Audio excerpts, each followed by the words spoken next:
dan 2008 itu sekitar 14 tahun yang lalu.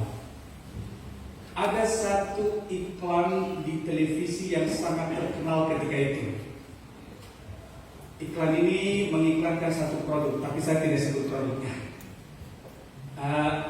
Di dalam iklan televisi ini, Bapak Ibu dan Saudara yang dikasihi Tuhan, ini ada seseorang yang terobsesi menjadi sutradara.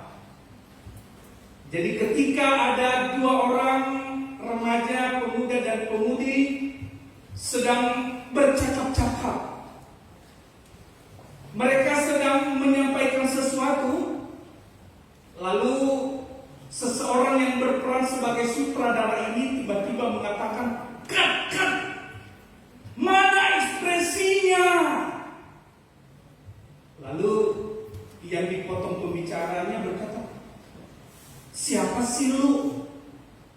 Lalu sang sutradara mengulangi, "Siapa sih lu? Mana ekspresinya?" Iklan ini begitu terkenal pada saat itu, dan mungkin anak-anak yang baru gede, anak-anak remaja sekarang belum mengenal iklan itu. Apa yang hendak dikatakan oleh sang sutradara dalam iklan ini? Ia hendak mengatakan, engkau berakting, engkau berperan tidak dengan sepenuh hatimu, karena itu ekspresimu begitu datar. Kita tahu kalau seorang pemeran film, para pemain sinetron, kita akan bisa menikmati jalannya cerita ketika para pemeran dalam film atau sinetron itu memerankan perannya dengan sepenuh hati. Seorang penyanyi, dia akan bisa menyampaikan nyanyian itu, pesan pada lagu itu, ketika yang menyanyi dengan sepenuh hati. Dan pada saat ini Bapak Ibu dan Saudari yang dikasihi Tuhan, kita juga diajarkan belajar dari Mazmur 95. Bagaimana kita mengekspresikan penyembahan kita kepada Tuhan. Bukankah kadang-kadang kita menyembah Allah, tetapi ekspresi kita begitu datar. Kita mau mengatakan engkau Allah yang agung, besar, mulia, tapi ekspresi kita begitu datar, seolah-olah Allah itu bukan agung, bukan mulia. Kenapa? Karena nyanyian kita, penyembahan kita tidak lahir dari hati yang terdalam. Kita tidak menyembah dengan sepenuh hati. Dan pada saat ini Mazmur mengajarkan kita supaya kita ini, anak-anak Tuhan, jemaat Allah ini, mau menyembah Allah dengan sepenuh hati. Dan ini tema ibadah kita pada minggu ini Bapak Ibu, yaitu menyembah Allah dengan sepenuh hati. Kita ucapkan bersama-sama 3, 2, ya. Menyembah Allah dengan sepenuh hati. Bapak Ibu dan Saudari yang dikasihi Tuhan, tentu kita bertanya, menyembah Allah dengan sepenuh hati itu seperti apa sih Pak? Wujudnya bagaimana? Bukankah kami sudah berdiri? Bukankah kami juga sudah bertepuk tangan? Lalu menyembah Allah dengan sepenuh hati itu seperti apa? Di dalam Mazmur 95 ini Bapak Ibu dan Saudara yang dikasihi Tuhan, kita diajarkan beberapa hal. Yang pertama, bahwa menyembah Allah dengan sepenuh hati itu harus diekspresikan dengan sukacita. Itu kita bisa lihat di ayat 1 sampai ayat 5, dan kita akan baca ayat 1 dan 2. Bisa ditampilkan. 1, 2, ya.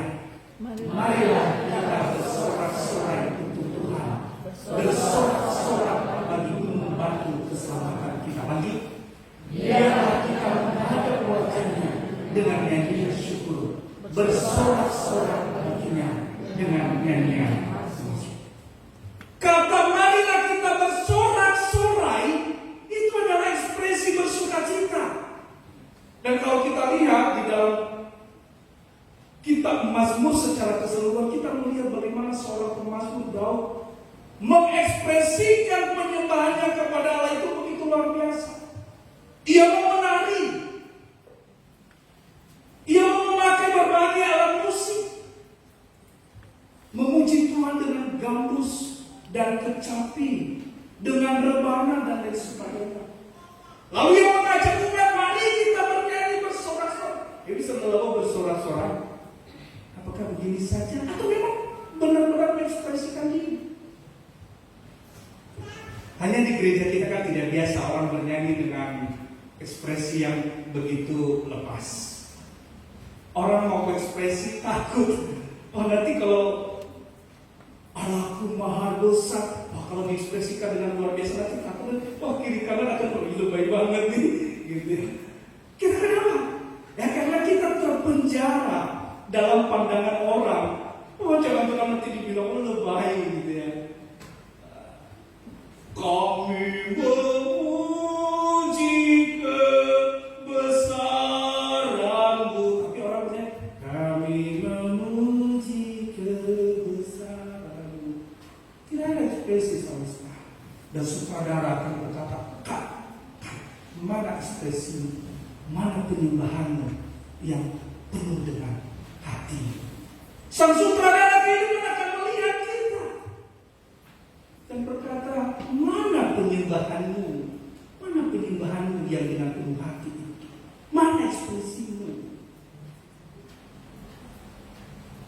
Ya kita kadang-kadang terpenjara oleh pandangan orang. Wah nanti kalau saya berekspresi Pak Pendeta, saya lihat tadi sepanjang ibadah saya sebelum khotbah saya mengamati ya. Ada beberapa orang ketika bernyanyi dia mau mengangkat tangannya, yang lain masih ragu-ragu gitu. Kenapa? Ya itu karena kita terpenjara oleh pandangan orang. Oh jangan-jangan nanti kita dianggap lebay ya. Padahal tidak Bapak Ibu. Kalau kita lihat di dalam Mazmur di dalam 95 ayat ini mengatakan bahwa ekspresikan dirimu. Tunjukkan bagaimana engkau menyembah Allahmu. Ekspresikan apa yang kau rasakan. Ini bicara soal bagaimana kita mengekspresikan apa yang kita rasakan dengan Tuhan. Alasannya jelas di dalam Mazmur 95 ayat 3 dan 5 dikatakan bahwa Allah itu sumber keselamatan kita. Dia gunung batu. Ya orang yang sudah diselamatkan masa tidak suka cita? Pertanyaannya Bapak Ibu, percaya enggak bahwa Anda ini adalah orang-orang yang sudah diselamatkan? Amin? Amin. Ya namanya orang sudah diselamatkan, apa yang terjadi? Dia pasti suka cita. Kalau ada seorang yang tiba-tiba diselamatkan oleh orang lain, ketika di dalam perjalanan ada orang hendak merampoknya, dan pada saat detik-detik yang terdesak tiba-tiba ada orang yang menolongnya, pasti dia akan berkata, terima kasih kau sudah menolongku, terima kasih aku selamat. Itu kepada sesama manusia. Hanya selamat sesaat. Artinya kalau uangnya hilang pun ya masih bisa diganti lah, masih bisa cari rumah. Lah ini soal nyawa nih. Allah menyelamatkan jiwa kita, menyelamatkan kita dari dosa, menyelamatkan kita dari kebinasaan. Seberapa besar engkau mengekspresikan sukacitamu pada Tuhan? Masa kepada orang yang menolong saja kita mau mengekspresikan terima kasih, kepada Tuhan tidak, gitu ya. Kita malu-malu. Saya berharap kita ini menjadi orang-orang yang terbebas jiwanya, terbebas rohnya, untuk mau menyembah Allah dengan sepenuh hati. Amin Bapak Ibu. Tidak lagi terganggu oleh perkataan orang, wah jangan-jangan itu dikira lebay, berlebihan, asok rohani, gitu. Jangan. Kenapa? Karena kadang-kadang kita juga telah berada dalam pemisahan bahwa apa yang bisa diekspresikan dengan apa yang ada di dalam hati. Orang berpikir, wah yang penting kan hatiku Pak Pendeta, yang penting hatiku. Iya. Tapi penyembahan yang benar kan lahir dari hati yang benar. Penyembahan yang tulus lahir dari hati yang tulus. Sukacita itu lahir karena ada rasa syukur di dalam hati. Orang akan mencintai pekerjaannya, orang akan bersukacita menjalankan pekerjaannya ketika ia mencintai pekerjaannya, benar? Orang akan bersukacita menyembah Allah kalau ia mencintai Tuhan.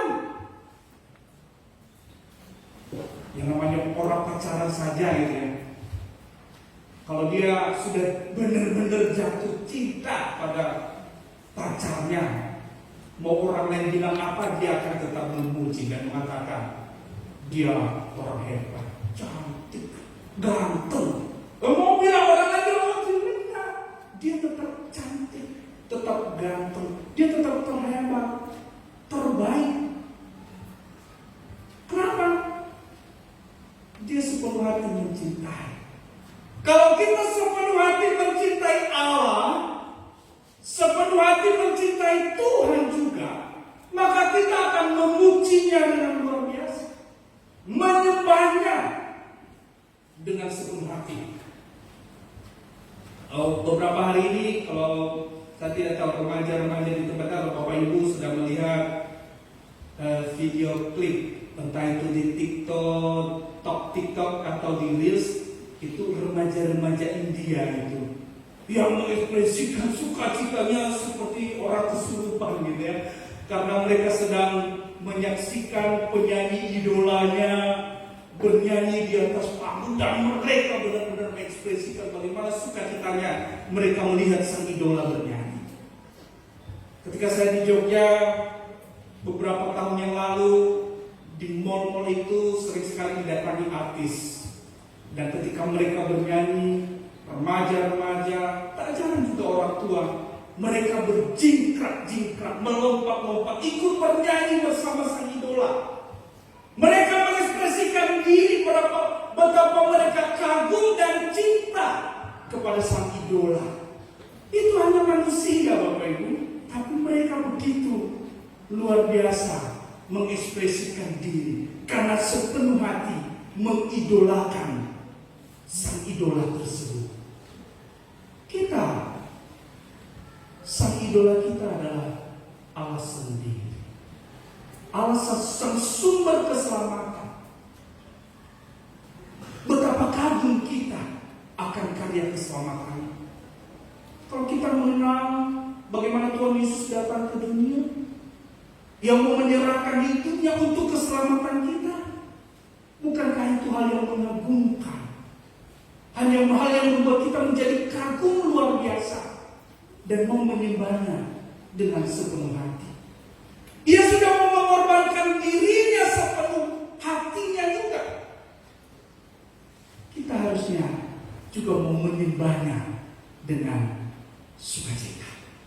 Mudah-mudahan kita ini akan menjadi pribadi-pribadi yang mau menyembah Allah dengan sepenuh hati. Amin. Dan itu akan kita ekspresikan dengan ekspresi sukacita bagi Tuhan. Bapak Ibu dan Saudara yang dikasihi Tuhan, di dalam bacaan firman Tuhan yang kedua tadi, ketika Yesus berbicara dengan perempuan Samaria, di sana Yesus menyampaikan soal bagaimana menyembah Allah dalam roh dan kebenaran. Hati adalah tempat tersemayamnya jiwa dan roh kita. Menyembah Allah dalam roh berarti menyembah Allah juga dengan sepenuh hati. Kita tidak bisa hanya menyembah Allah dengan tubuh, tetapi juga menyembahnya dengan roh dan jiwa kita. Itu dengan semangat yang menyala-nyala, gairah yang luar biasa. Seolah kalau kita tidak menyembah Tuhan, ada yang kurang dalam hidup kita. Kalau kita tidak bernyanyi bagi Tuhan, ada yang kurang bagi kita. Kalau kita tidak bersuka cita bagi Tuhan, itu ada yang kurang. Karena itu menyembah Allah dalam roh, itu juga berarti menyembah Allah dengan sepenuh hati, sepenuh jiwa, dengan penuh sukacita. Tapi bukan berarti tanpa keteraturan. Kita juga bisa melihat dalam sebuah ibadah misalnya, semua berekspresi tanpa aturan, lalu yang terjadi adalah kekacauan. Makanya Yesus berkata juga, selain menyembah dalam roh, kita juga harus menyembahnya dalam kebenaran. Apa itu menyembah Allah dalam kebenaran? Menyembah Allah dalam kebenaran adalah disertai dengan pengertian dan pemahaman yang benar tentang Allah dan bagaimana mengekspresikan sebagaimana mestinya. Kita mengenal Allah kita. Kita juga mengenal apa yang Tuhan mau. Dia mau kita berekspresi dengan benar, dengan tepat. Jangan pada saat orang lagi sedih, kita malah berjingkrak-jingkrak di sampingnya misalnya. Nah ini ekspresi yang tidak tepat gitu.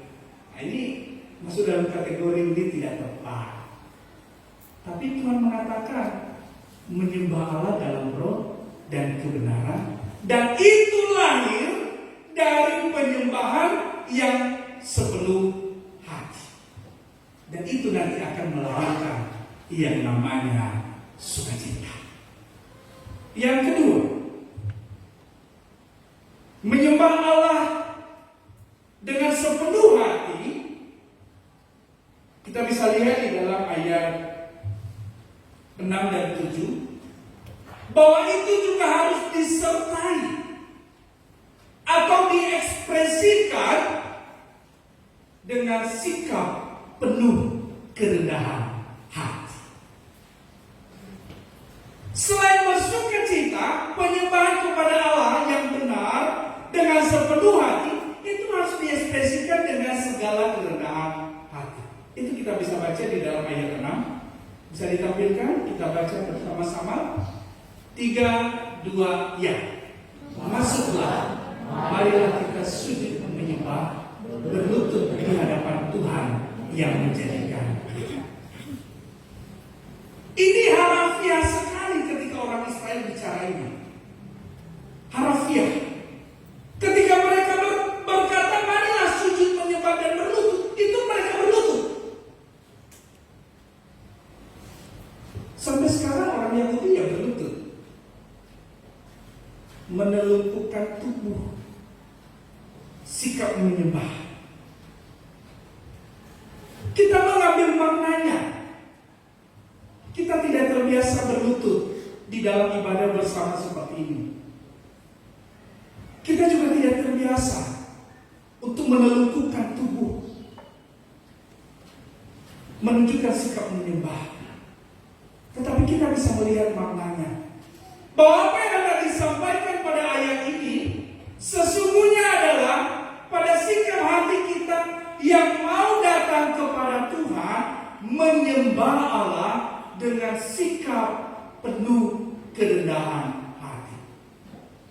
Jangan salah Bapak Ibu, ada banyak orang juga, mudah-mudahan sih tidak ada di tempat ini, datang ke gereja dengan penuh, dengan penuh kesombongan diri, sehingga merasa dirinya paling harus layak dihormati.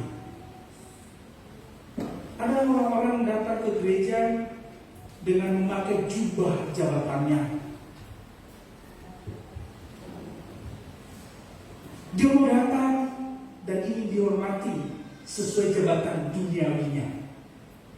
Padahal di gereja ya sama aja kan kita Bapak. Saya ini pendeta, di gereja karena tidak selalu memilih duduk di depan juga, karena ingin di belakang. Karena buat saya itu juga sama. Tapi bukan berarti kalau duduk di depan berarti merasa dihormati, tidak.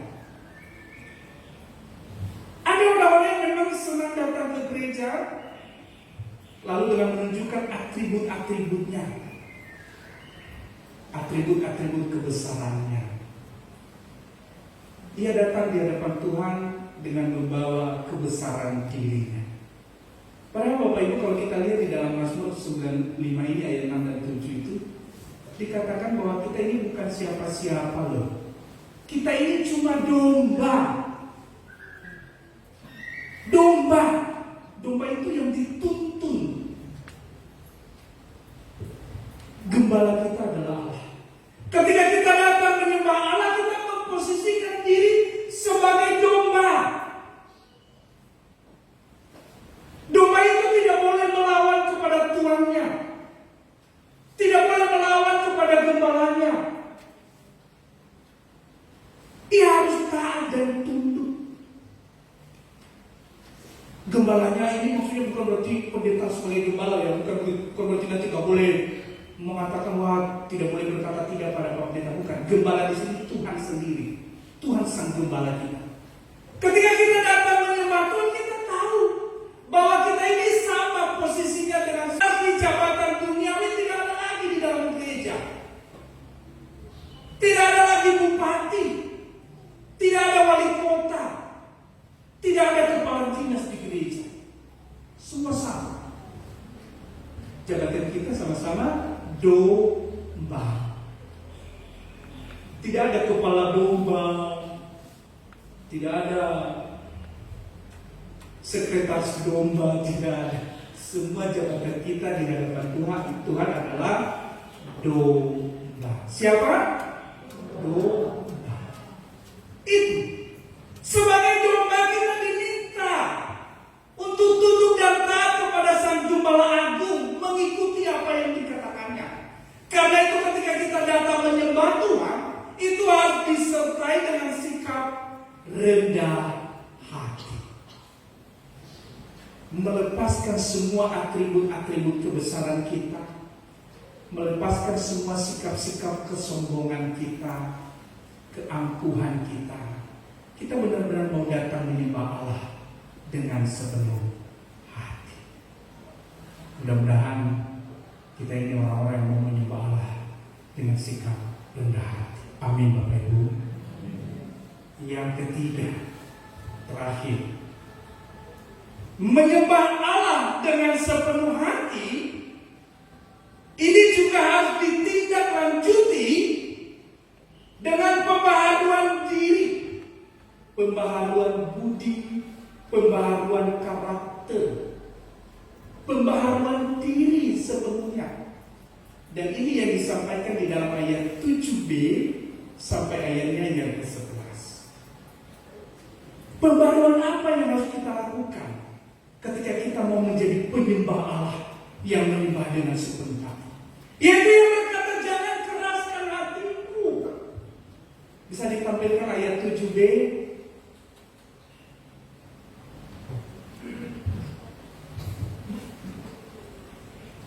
Mulai daripada hari ini. Ayat 8 coba pada hari ini, itu ayat sudah ada. Pada hari ini sekiranya, mari kita baca mulai dari itu. Pada hari ini 3, 2 ya. Pada hari ini sekiranya kamu mendengar suaranya, lanjut, janganlah keraskan hatimu seperti di Meriba, seperti pada hari di padang gurun, lanjut, pada waktu nenek moyangmu mencobai aku, memuji aku, padahal mereka melihat perbuatanku, lanjut, 40 tahun aku jemu kepada angkatan itu, maka kataku, mereka suatu bangsa yang sesat hati, dan mereka itu tidak mengenal jalanku, lanjut, sebab itu aku bersumpah dalam murkaku, mereka akan masuk ke tempat perhentian. Di dalam Mazmur 95 ini, pemazmur mengajak kita semua bahwa kalau kita mau menyembah Allah dengan sepenuh hati itu, jangan keraskan hatimu, lembutkan hatimu, dengarkan suara Tuhan, dengarkan panggilannya untuk mau datang sujud menyembah dengan sukacita, dengan sikap rendah hati, dan disertai kesediaan untuk mengubah diri. Sudah diberikan contoh kepada kita oleh pemazmur dalam ayat 7b sampai ayat 11. Dulu nenek moyangmu, ketika mereka kubawa keluar dari Mesir menuju tanah Kanaan, aku sudah memanggil mereka, aku sudah menjanjikan keselamatan pada mereka, tapi mereka keras hati, tidak mau mendengar suaraku, tidak mau mendengar panggilanku. Mereka terus bersungut-sungut, padahal aku ada bersama-sama dengan mereka. Tuhan ada di tengah-tengah mereka, tapi mereka terus mencobai aku. Karena itu hukuman bagi mereka adalah mereka tidak bisa sampai ke tempat perjanjian. Orang yang keras hati memang akan ada hukuman. menjadi orang-orang yang dihukum. Saya percaya di sini tidak ada yang mau menjadi orang-orang yang dihukum. Amin. Kita mau menjadi orang-orang yang dimuliakan. Kita mau menjadi orang-orang yang diselamatkan. Karena itu jangan keraskan hatimu. Dengarkan suara Tuhan. Sembah Dia dengan sepenuh hatimu. Beberapa waktu yang lalu Bapak Ibu, saya menyampaikan kesaksian. Saya melakukan konseling kepada satu keluarga, bukan warga jemaat kita. Bapak ini seseorang yang keras hati.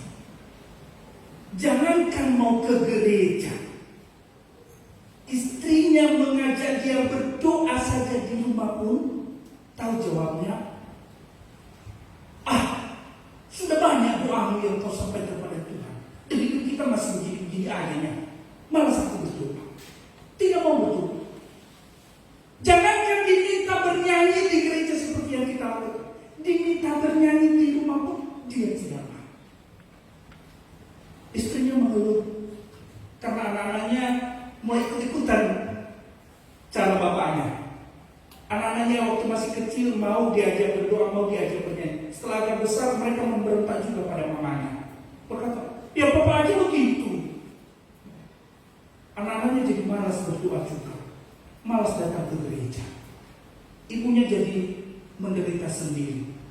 Dia datang ke gereja sendiri. Orang-orang tanya, mana suaminya? Jadi serba salah dia menjawab. Mau terlalu jujur, takut nanti dibully. Dia jujur juga merasa berbohong. Akhirnya dia memilih diam. Hingga suatu ketika si bapak ini sakit keras, benar-benar sakit keras, hampir mati. Bahkan istrinya mengira dia mati. Dan dia mendoakan supaya suaminya ini mau bertobat dengan suara Tuhan lah. Jangan keraskan hatimu, berdoa, mohon ampun. Gak mau juga dalam posisi sakit keras, gak mau juga berdoa, gak mau juga mohon ampun. Dia maunya mengeraskan hatinya. Saya dipanggil, lalu saya melakukan percakapan dengan bapak itu. Lama sekali kami berbicara. Dia lebih banyak diam, ada protesnya. Termasuk protesnya juga malas ke gereja karena ada orang-orang yang dia tidak senangi di gereja dan segala macam. Dia bercerita segala macam. Lalu saya sampaikan, menyembah Allah tidak ada hubungannya dengan orang-orang itu. Bahwa ada doa-doamu yang tidak terkabulkan, itu kan urusannya Tuhan, haknya Tuhan. Kita boleh meminta, hak kita meminta, tetapi hak Tuhan untuk mengabulkan. Saya minta waktu itu supaya dia mau berdoa dan memohon ampun pada Tuhan. Kondisinya agak kritis Bapak Ibu, tapi dia masih bisa berbicara. Lama sekali, wajahnya tegang. Setelah lama akhirnya dia mau melembutkan hatinya. Tanpa banyak kata, yang menangis, air matanya keluar. Dia lalu menutup matanya, berdoa. Dia meminta istrinya untuk memegang tangannya. Lalu mereka berpegangan tangan dan dia berdoa. Pada saat dia berdoa, dia berteriak-teriak. Teriaknya apa? Ampuni aku Tuhan, ampuni aku Tuhan. Aku orang berdosa. Aku sudah melawan Tuhan. Dan banyak lagi yang dia ungkapkan. Hingga akhirnya ia berhenti berdoa. Dan saya sampaikan apa yang Bapak rasakan sekarang. Ia mengatakan, saya merasakan kelegaan, damai sejahtera. Kalau saya pun hari ini dipanggil Tuhan, rasanya saya siap. Dan tahu apa yang terjadi Bapak Ibu? Tidak mati. Dia tetap hidup. Sekarang sudah kuat.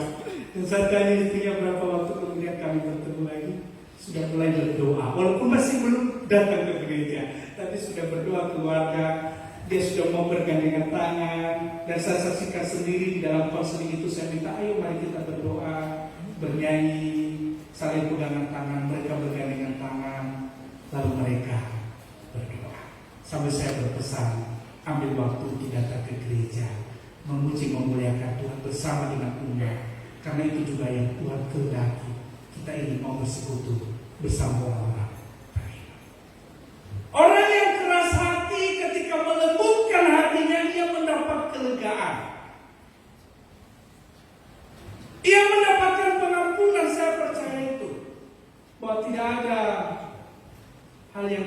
bisa diampuni oleh Tuhan. Ketika yang memanggil dan kita tidak mengeraskan hati, Dia meminta kita untuk datang menyembah Dia dengan sepenuh hati. Dan ketika kita datang dengan sepenuh hati, kita percaya kita akan diterima oleh Tuhan. Amin Bapak Ibu. Tuhan Yesus memberkati. Ayat Fala 1, 2, ya. Masuklah, marilah kita sujud menyembah, berlutut di hadapan Tuhan yang menjadikan kita. Kita berdoa.